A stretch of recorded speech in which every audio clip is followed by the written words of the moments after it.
next is Michelin grades of movement for joint. So basically we all know that it is categorized in 5 different category. So and the fifth one is basically it is thrust, unidirectional movement. It is not mobilization, and basically it is utilized by most of the chiropractors perform such type of technique which is unidirectional. तो होता क्या है, first is it is given by Maitland, describe 5 grades of movement. सबको मालूम है, most of the student mark it very easily. आप किसी भी स्टूडेंट से पूछो तो उसको ये सारी ग्रेड्स मालूम होती हैं. The main problem is that when you ask to implement these grade practically they will remain blank.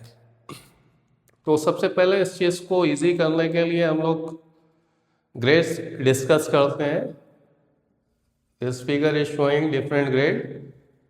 That is grade 1 which is performed at the beginning of the range of motion and specifically for joint play. Second, it is performed in the limit of active range of motion. तो जहाँ से आपका active range start होता है, basically जहाँ पे इसकी limit होती है, from the beginning to the end of the active range of motion, वहाँ तक आप परफॉर्म करते हो grade second. And next is grade third which is basically perform 50% from the some portion it cover the range of active range of motion, and 50% it enter in the paraphysiological space. And fourth is which is performed specifically between your physiological and anatomical barrier, or you can say it is performed within the paraphysiological space. All these things we have already covered in previous lecture कि कहाँ से आपका joint play होता है, कहाँ से कहाँ तक आपकी एक्टिव रेंज ऑफ मोशन होती है, कहाँ से आपकी पैसिव रेंज ऑफ मोशन होती है, कहाँ से आपका फिजियोलॉजिकल बैरियर स्टार्ट होता है या फील कैसे किया जाता है, फिजियोलॉजिकल बैरियर के बाद में आपका एनाटॉमिकल बैरियर कहाँ होता है, वो सारी चीज़ें हम पहले ही डिस्कस कर चुके हैं. Here I have to discuss about the grades of Maitland mobilisation. जितने भी कॉन्सेप्ट हैं basically it is given by Keltonman, जो यूटिलाइज किए गए हैं, उसको और एक्सप्लोर किया गया है और प्रॉपरली डिस्क्राइब किया गया है, दैट इज़ बाय मेटलैंड.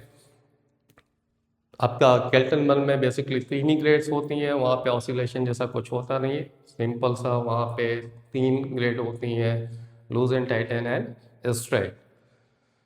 यहाँ पे क्या होता है कि ऑसिलेटरी मूवमेंट होती हैं. The grade 1 it is define here, दोनों ही डेफिनेशन है. The simplest one is first, and here you can see I have just first is small amplitude, rhythmic oscillation are performed at the beginning of the range of motion. तो जितनी भी आपकी grades define की गई हैं उन सारे में ये कंपोनेंट मिलेंगे. सिर्फ एक चीज़ का चेंज होता है, that is the location of grades की आप कहाँ पे परफॉर्म कर रहे हो. स्मॉल एम्पलीट्यूड की जगह पे ग्रेड 2 में आपका लार्ज हो जाएगा, ग्रेड 3 में लार्ज हो जाएगा, एंड ग्रेड 4 में again it is small. Rhythmic oscillation it is uniform from first to fourth grade, it is remain same, that should be rhythmic. And the next is it is showing the location कि आप perform कहाँ पे करोगे. तो जैसा कि you can see कि यहाँ पे क्या है, it is showing that it is performed at the beginning of the range of motion. तो आप जैसे ही कोई जॉइंट परफॉर्म करने जाते हो, आप simple you have to stabilize proximal component and you have to apply destructive force to the distal component, and that's all.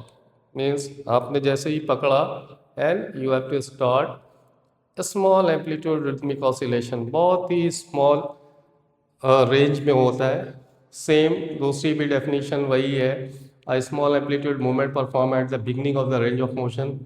This is approximately the first 20% of joint play. जितना भी available joint play है उसका सिर्फ 20% आप समझ सकते हो कि ये कितनी small range है. Now come to this figure. Basically it is only for showing कि एम्पलीट्यूड क्या होता है, ऑसिलेशन क्या होता है. तो आप फिजिक्स में भी पढ़ चुके हो कि ऑसिलेटरी मूवमेंट किस तरह का मूवमेंट होता है. आप करंट के बारे में पढ़ते हो तब भी आपने देखा होगा वहाँ पे. ऐसे ही कुछ यहाँ पे भी है. This is oscillation.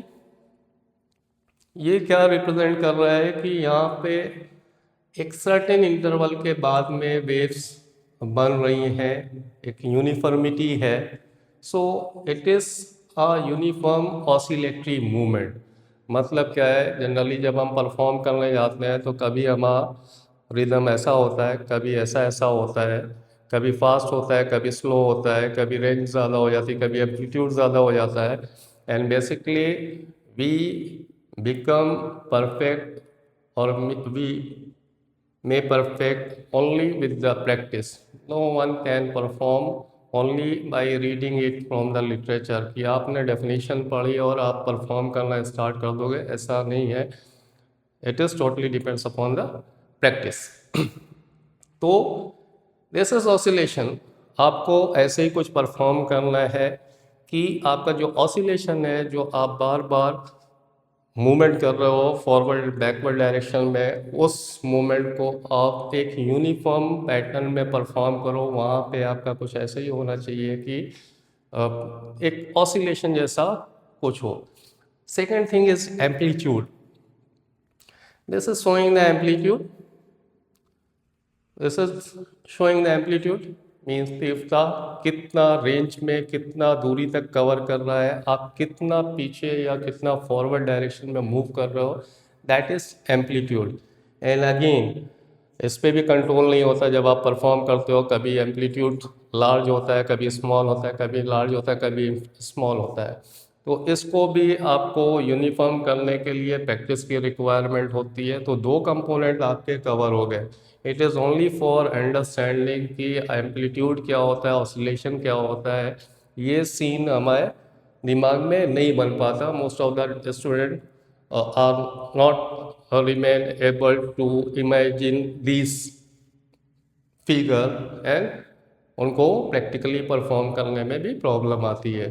तो बेसिकली यही है, जब हम प्रैक्टिकल में कवर करेंगे then we will explain it properly. Now come to the next slide. It is showing that large amplitude rhythmic oscillation are performed within the range, not reaching the limit. तो यहाँ पे क्या होता है, starting में हमने discuss किया कि नॉट रीचिंग द लिमिट. आपका जो लिमिटेशन है जहाँ से आपका एक्टिव रेंज ऑफ मोशन ख़त्म हो रहा है, उससे पहले मतलब आपको कोई रेजिस्टेंस, या जब आप मूवमेंट परफॉर्म कर रहे हो तो वहाँ पे कोई भी रेजिस्टेंस या ऐसा कुछ फील नहीं होना चाहिए. उससे पहले ही आपको पीछे मूव कर जाना है. तो it should not reaching the limit. Large amplitude, now the amplitude is change. जहाँ से आपका ग्रेड 1 ख़त्म हुआ है, that could be your starting point for the grade 2. Mind it.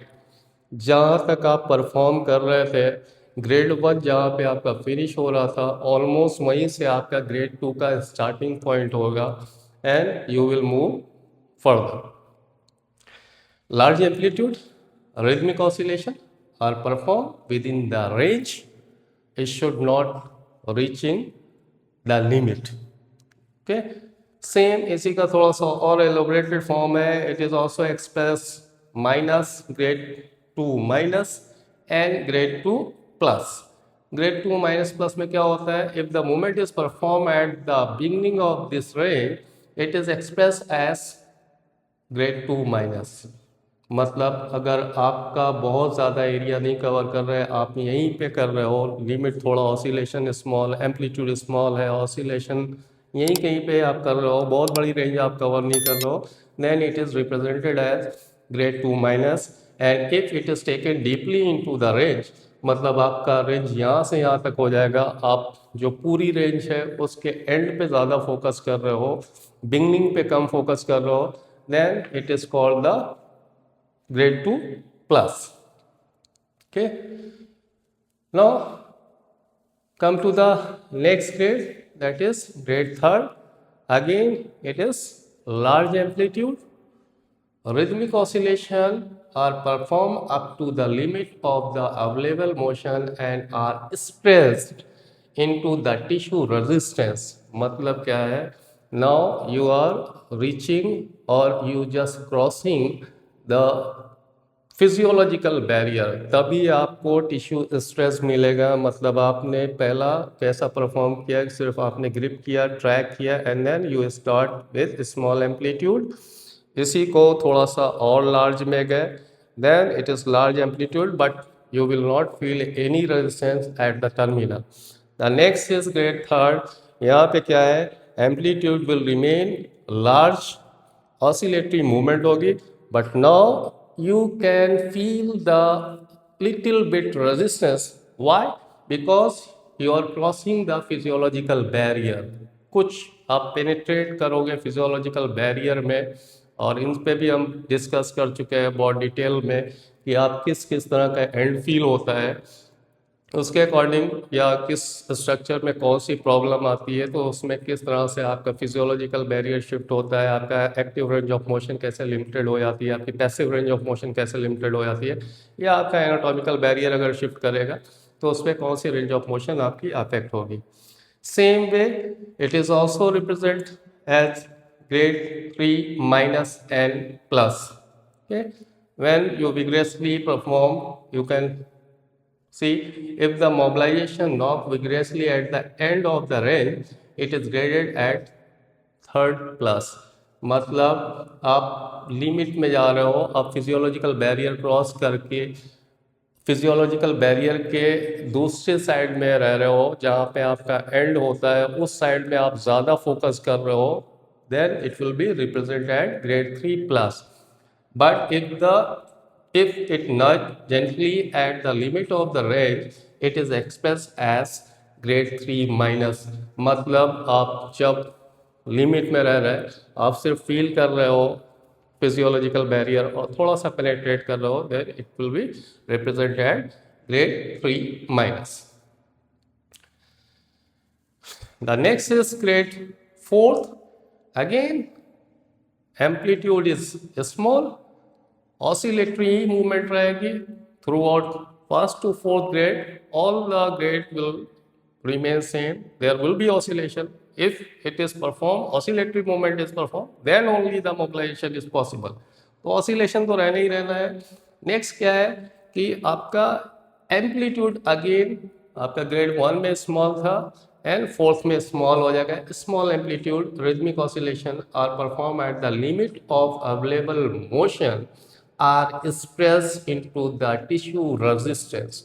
अब यहाँ पे क्या है, आप देख सकते हो ये थोड़ा सा गड़बड़ है। बेसिकली आपका फिजियोलॉजिकल बैरियर है, एनाटॉमिकल बैरियर के बीच का जो पार्ट होता है वही आपका पैराफिजियोलॉजिकल स्पेस होता है, एंड स्पेसिफिकली आपका ग्रेड 4 जो परफॉर्म किया जाता है वो उसी एरिया में परफॉर्म किया जाता है। तो बहुत छोटा एम्पलीट्यूड होता है, बहुत छोटा एरिया होता है, you have to target that small range and you have to perform it rhythmically with a small amplitude. Second is a small amplitude movement at the limit of the range well into the resistance. This can also be expressed as plus and minus depending on the vigor using the same criteria described for the grade 3rd. तो जैसा previously discuss किया गया है ऐसे इसको भी कर सकते हैं, but especially for the learners, for the student, you have to focus only simple grade 1 2 3 4, not plus not minus. Okay, so it is performed. तो आप क्या कर रहे हो, अब क्या करना है ग्रेड 4th के लिए, आप बिल्कुल टर्मिनल पे लेके जाओगे। First you have to track stabilize the proximal component, track the distal component, you have to take up the slack, जो लूजनेस है वो आपको ले लेनी है, उसको थोड़ा सा डिस्ट्रैक्ट करना है, जॉइंट को अपार्ट करना है, and then you first cover the joint plane and you have to stress into the tissue resistance and small amplitude इसलिए भी होता है क्योंकि फिजियोलॉजिकल बैरियर के बाद एनाटॉमिकल बैरियर होता है, बहुत स्मॉल एरिया होता है, और यहाँ पे आप दोनों ही साइड में, एक साइड तो आपका एंड पॉइंट है एनाटॉमिकल बैरियर, उसको आप क्रॉस नहीं कर सकते, दूसरे साइड में आपका फिजियोलॉजिकल बैरियर है, तो automatically amplitude will be small. Last is your grade 5, तो इसको बाद में अभी डिस्कस करते हैं, पहले ग्रेड 1 to 4 का यूज़ क्या है। तो जितने भी पेशेंट आप ट्रीट करते हो, इधर you have to, there is a goal to minimize और मॉड्यूलेट द पेन, एंड या फिर आपका जो मोबिलाइजेशन है, आप बेसिकली टारगेट करते हो जॉइंट को ओपन अप करने के लिए, मोबिलिटी इंक्रीज करने के लिए। तो जितनी भी आपकी ग्रेड 1 एंड 2 है, स्पेशली ये आपका जो प्रोप्रियोसेप्टर्स होते हैं या मैकेनोरिसेप्टर्स जो डिस्ट्रीब्यूशन होता है periarticular structure, soft tissue में, कैप्सूल, लिगामेंट में, उनका स्टिमुलेशन होता है, और उनके थ्रू इसके पीछे पूरी न्यूरोफिजियोलॉजी है कि how to modulate the pain, तो वो पूरा मैकेनिक्स होता है। एंड अगर आपका टारगेट है कि पेन को मिनिमाइज करना है, then you have to focus over the grade 1 and 2, but if your aim is to improve the joint mobility, then you will choose the grade 3 और grade 4 to improve the mobility of the joint. लेकिन कभी भी ऐसा नहीं होता है practically और clinically, जब आप पेशेंट को ट्रीट कर रहे होते हो तो जनरली पेशेंट दोनों ही प्रॉब्लम को लेके आता है। हाँ, एक कम या एक ज़्यादा हो सकता है, किसी का पेन प्रायोरिटी होती है या डोमिनेट करता है, तो हमें पहला पेन को फोकस करना है, तो automatically you have to start from grade 1 और 2। किसी का रेस्ट्रिक्शन ज़्यादा प्रॉब्लम होती है, पेन थोड़ा होता है, और आप जब परफॉर्म भी करोगे तो भी शायद पेन होगा, तो ऑलवेज स्टार्ट जो कुछ भी रिक्वायरमेंट है उससे कम ही ग्रेड से स्टार्ट करते हैं। मेन फोकस होता है कि आपकी जो मोबिलाइजेशन टेक्निक है उसको परफॉर्म करने के बाद ऐसा ना हो कि पेन इंटेंसिटी और ज़्यादा हो जाए। तो grade 1 and 2 specially for modulation of pain, and grade 3rd and 4th specially to improve the joint mobility. Now next is, which is again basically this grading system. Grade 5th is also explained by Maitland, but generally it is not recommended for the physiotherapist, क्योंकि इसके लिए आपका जो अभी oscillation perform करने में problem होता है, यहाँ पे आप पढ़ सकते हो, this is a high velocity short amplitude thrust from the limit of range to beyond. This rate of movement will not cross the anatomical barrier.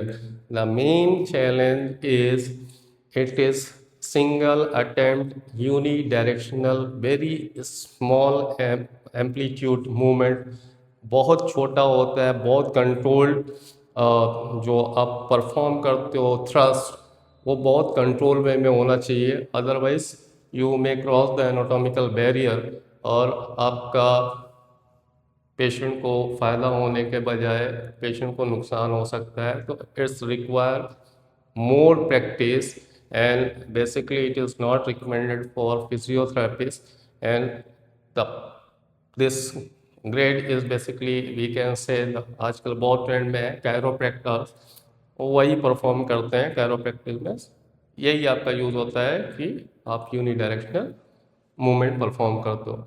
तो it's all about your grades of mobilization which is given by Maitland. Thank you.